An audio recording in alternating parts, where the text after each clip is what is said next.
स्वागत आहे 3 दिवसाच्या हवामान अंदाजमध्ये. तुम्ही पाहताय हवामान अलर्ट हा यूट्यूब चॅनल. सर्वप्रथम सिस्टीम जर पाहायच्या गेल्या तर इकडे अरबी समुद्रात एक चक्राकार हवेची स्थिती सध्या सक्रिय आहे. यातूनच एक ट्रफ लाईन अशीच दक्षिण महाराष्ट्र करत इकडे तेलंगणापर्यंत सक्रिय झालेली आहे. तसेच इकडे पश्चिम बंगाल झारखंडच्या आसपास एक चक्राकार हवेची स्थिती सक्रिय आहे. या सिस्टीममुळे थोडंफार दक्षिण पश्चिम महाराष्ट्रात आज तुरळक ठिकाणी पावसाचा अंदाज आहे.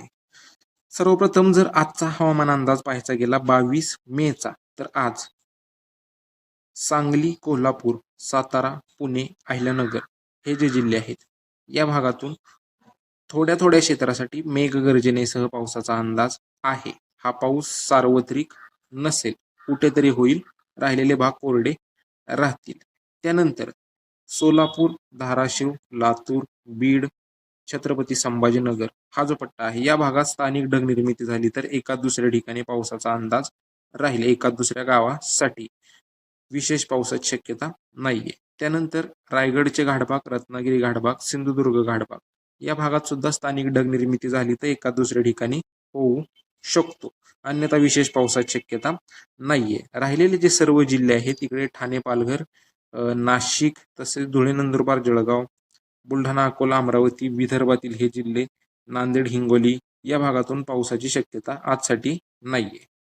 यानंतर उद्या काय परिस्थिती राहील तर उद्या सोलापूर, अहिल्यानगर हा जो पट्टा आहे, सांगली या भागातून उद्या थोड्या क्षेत्रासाठी मेघगर्जनेसह पावसाचा अंदाज राहील. सार्वत्रिक पाऊस नसेल. त्यानंतर स्थानिक ढगनिर्मिती झाली तर इकडे कोल्हापूर, सातारा, पुणे, नाशिकचे दक्षिण पश्चिम भाग, छत्रपती संभाजीनगर, जालना, बीड, धाराशिव, लातूर या भागात तुरळक ठिकाणी स्थानिक ढग निर्मिती झाली तर एका दुसऱ्या गावासाठी पाऊस होऊ शकतो. राहिलेले जे जिल्हे आहेत, विदर्भ असेल, इकडे विदर्भातील पश्चिमेकडील जिल्हे, उत्तर महाराष्ट्र, पालघर पासून इकडे सिंधुदुर्ग पर्यंत पावसाची शक्यता नाहीये. मात्र सिंधुदुर्ग, रत्नागिरी, रायगडच्या घाटभागात स्थानिक ढग निर्मिती झाली तर एका दुसऱ्या ठिकाणी होऊ शकतो. 24 मेला पावसाची तीव्रता कमी होण्याचा अंदाज आहे. म्हणजे ज्या भागात पडत होता, ज्या भागात आज उद्या होणार आहे त्या भागात थोडीफार पावसाची परिस्थिती 24ला कमी होण्याचा अंदाज आहे.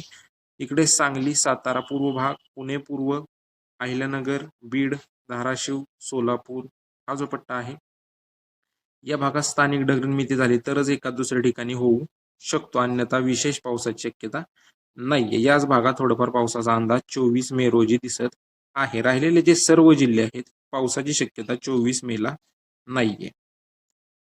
हा 3 दिवसाचा हवामान अंदाज आहे. याच्यात थोडेफार बदल होतात, त्यामुळे तुम्ही रोजचे व्हिडिओ पाहत चला. बाकी सध्याच्या अपडेटमध्ये एवढंच. धन्यवाद.